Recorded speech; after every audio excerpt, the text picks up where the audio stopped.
A. Read the following extract from a story. For questions 37 to 42, choose the best answer. A, B, C, D, or E. Miss Leary lived for her annual holiday. For 50 weeks of the year, she worked as an assistant librarian at the local library on an extremely small salary. However, it was enough to keep her, to pay the rent on her small two-roomed flat, and to buy the meager amount of food and clothes that she needed throughout the year. And she still saved half of her salary for one thing, her annual holiday, which she always took at the same time every year without fail. Today was the last day in the library before her annual holiday. Others would have kept referring to it and would perhaps have welcomed inquiries from colleagues about it, but not Miss Leary. That was not surprising, since Miss Leary never discussed her private life with anyone. She went about her job with her usual quiet efficiency and not a sign of excitement. People knew, of course, she went away for the fortnight holiday. After all, she had to cancel the milk in her daily papers. But no one knew where she went. They assumed she went to a quiet seaside resort or to stay with relatives in the country. Certainly she stayed in England. She couldn't afford to go abroad, could she? But there they were wrong. If any of her colleagues had seen her while they were on their holidays at Lake Como in northern Italy, they would have never recognized her. You see, for Miss Leary, her annual holiday was an annual change when just for a few days in the year she adopted a completely different appearance, lifestyle, and character. She bought the clothes she needed the rest of the year as cheaply as possible, but always managed to save to buy the latest fashions to wear on holiday. She walked or caught the bus everywhere at home, but traveled first class on holiday. She even had her hair restyled just before she left for Como.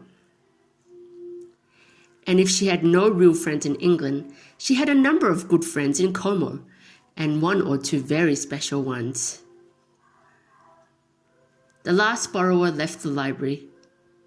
The librarian locked the large doors and held the small door open for the staff to leave.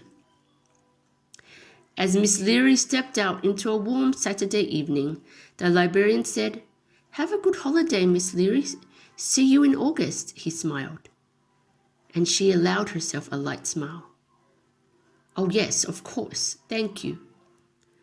As she walked off in the direction of home, her pace began to quicken slightly as she thought of her open half-packed suitcase and her passport and first-class air ticket lying there among the clothes. 37. Which of the following is the best title for the story? A. The Annual Holiday. B. The Holiday in Rome. C. A Poor Assistant Librarian. D. The Story of a Local Library. E. The Mysterious Lake Como. 38. Why did Miss Leary live so simply most of the time? A. Because she had to run a large house. B. She bought lots of books for her library. C. So that she could enjoy her annual holiday. D. Because her parents had left her no money. E. So that she could manage to pay for her milk and newspaper. 39. What sort of person was Miss Leary most of the time? A. She was a rather awful person. B. She was a rather lazy person. C. She was very talkative. D. She was quite an efficient. E. She was quite a sociable person. 40. People thought that Miss Leary spent her holidays in England because A. No one had ever seen her in Como. B. That's what she told the milkman. C. They didn't think she could afford to go abroad. D. She told people that she liked the seaside. E. She always welcomes inquiries from her colleagues about it. 41. When she was on holiday, Miss Leary A. walked or caught a bus everywhere. B. Had her hair styled every day. C. Felt lonely. D. Bought the clothes as cheaply as possible. E. Looked like a completely different person. 42. Before she left work on the Saturday evening, A. She wished the librarian had a good holiday. B. She had already done a lot of her packing.